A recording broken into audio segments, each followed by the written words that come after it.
surviving that comeback. That was, Yanmark gets in there. So, it's like a series that's like hanging. It's like, I don't know which direction it's going to tip. Like a pendulum. We better get Game 7. I think we're going to get a Game 7 out of this. One other thing. What about the Rangers? Think they can... Yolanda, what's up? Yeah, I still believe in the Rangers. Can they keep riding the Shesterkin train here? Like, you need a goalie, but look, I think Igor Shesterkin has been stellar for the most part, but I mean, the Florida Panthers look like they have everything too. Like, they won't die, they won't quit. Like, whoever comes out of the Eastern Conference, they have, like, there's no slouch in either team. Like, they're both built well. Florida's looked really good throughout the majority of this series, and some people feel they might deserve to be up for one as opposed to the series being what it is. But like, I don't know. There's something about. I mean, because Vintage has to wake up, and Artemi Panarin both have to wake up. Like, what's going on with those two? I don't think Panarin's had a goal in a handful of games because Zibanejad doesn't have a point in this series. Certainly, Bobrovsky has more points in the Eastern Conference Final than Mika Zibanejad. There are two players out here at Rangers right now who wake up. It is those two players. So that has to happen. I think you could look at their track record. You're not saying against them. You're not saying no. Like if they could both have like 3 points each tonight, and I'd be like, yeah, that makes sense. I mean, we knew that was coming. You couldn't keep them down forever. Certainly, the Browns got those players to Mika Zibanejad for 5 points. His only first score. That was going to happen. I mean, that's the thing. I mean, this is probably the best conference final. Like, I should start looking it up. Like, there's nothing in my mind. Sometimes you get to the third round, a team sort of runs out of gas, right? I mean, Carolina got swept last year. Granted, they lost a quadruple overtime game in Game 1, and that was probably a kick to the stomach. They never quite got over. But, that does happen sometimes, where a team gets this far and they just don't have anything left to give. But we got 4 top quality teams, 4 teams that people picked to win the Stanley Cup, like at the start of the year, at the start of the playoffs. Like 4 teams that have been thought. Like, there's no surprises here, I guess is maybe the best way to put it. And there's some weaknesses maybe we could identify in the teams, but then, like, if you want to point out some of those weaknesses, then I'll point you to their top players. And it's like, in the entire history of the sport, players like Connor McDavid find a way to win a Stanley Cup. Like, it's not always easy. Alex Ovechkin was not easy. He was, 15 years in the league. Steve Yzerman was 13 years in the league. But those kind of players get there eventually. And so maybe this is what, like, Bouchard's got 23 points. Like, some years 23 points leads the playoffs. He's a defenseman. He's young, and it's the third round, and he's going well on his way to 30 points in his playoffs, assuming they can play enough games. If they can get through this round, very much in play. He scored a great goal in the other night. Yeah, so it was. I think that this is probably the best conference finals that we've had in my memory. But look, this might be our Owen Power moment of this episode, and someone is going to be like texting us like, "What about this year?" Yeah, what about this year? I mean, I'm sure Oilers fans are already going to get at us about the way we characterize Hunter, but we'll leave that. Do you remember the 2013 conference finals? It was the lockout shortened year, and I believe it was the top 4 seeds in the whole league. It was Boston and Pittsburgh, I remember, but the problem is Boston swept that series. It was 4 close games, and then I think it was Chicago, LA on the other side, I want to say.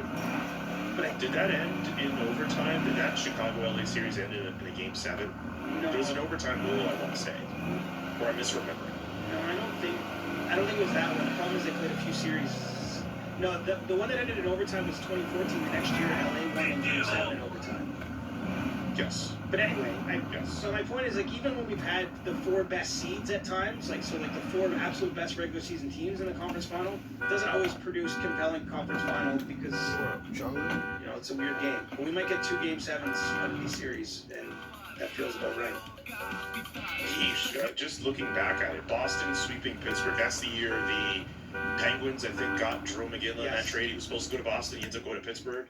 Chicago beats LA in 5 games. Right, but those, I believe those were the top 4 regular season teams that year. Like, there was a lot of anticipation for that conference final. Just like, wow, actually all the best teams get there. And then, this is really just underlining the point that It's not every year that it's this close, this tight, and I don't know what's going to happen. I don't know where I'm going to be on June 8th. You tell me. That's a great question.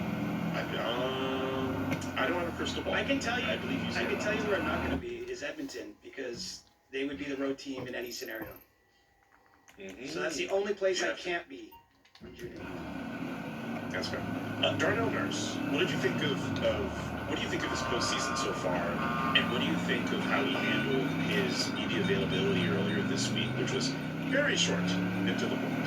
I have no problem with doing that. Like, that doesn't, you know, he's making a statement. He's fulfilling kind of his obligation or his duties. He's coming up for the interviews. He was being curt but polite. Like, there's no, you know what I mean? Like, he's... Yeah.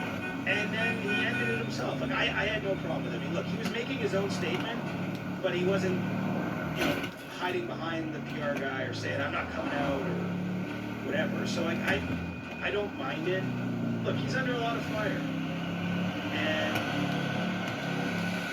you know, a lot of the criticism, I think, is, you know, we talked about this a little bit in the John Tavares episode recently. Like, it's so much of it's filtered through what he's paid, right? He's on a different contract, I think it's a different conversation, but, you know, he's paid to be the team's top defenseman, and his performance hasn't been at that level. So, you know, when the team gets down, everyone starts looking around for, well, why is this team down? And, you know, his name came up for a couple days worth of articles and, you know, talk pieces or what have you. So, yeah.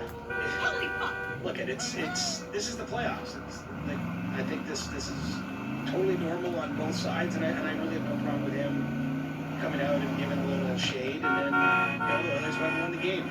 That's the best response you can have. I'm not saying they won the game entirely because of Darnell Nurse, but winning does tend to cure all the things that might be out there that you don't like, whether it's narratives or, you know, criticism or what have you. I mean, everyone shuts up pretty quick when you even the series.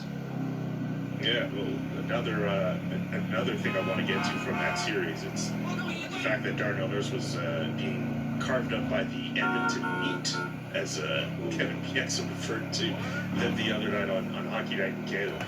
I have a theory about that. Like, a lot of people jumped to that clip and said, you know, oh, this is how Kevin Bieksa is characterizing all of Edmonton media, and people were pointing out specific names.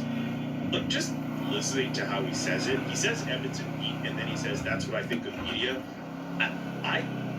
There's a part of me that says that maybe Kevin Bieksa thinks of everyone in media like that, and not specifically in that market, but maybe I'm stretching it. Well, he needs to mirror that. I mean, he works in media. He literally just won a Canadian Screen Award this week for Best Analyst. Right.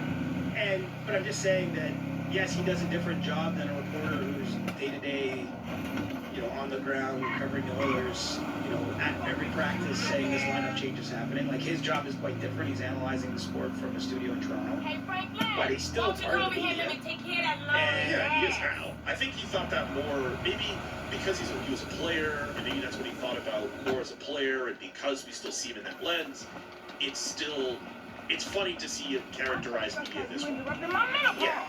I mean, I don't take anything too personally. I don't know it was aimed at me, but like, but you know,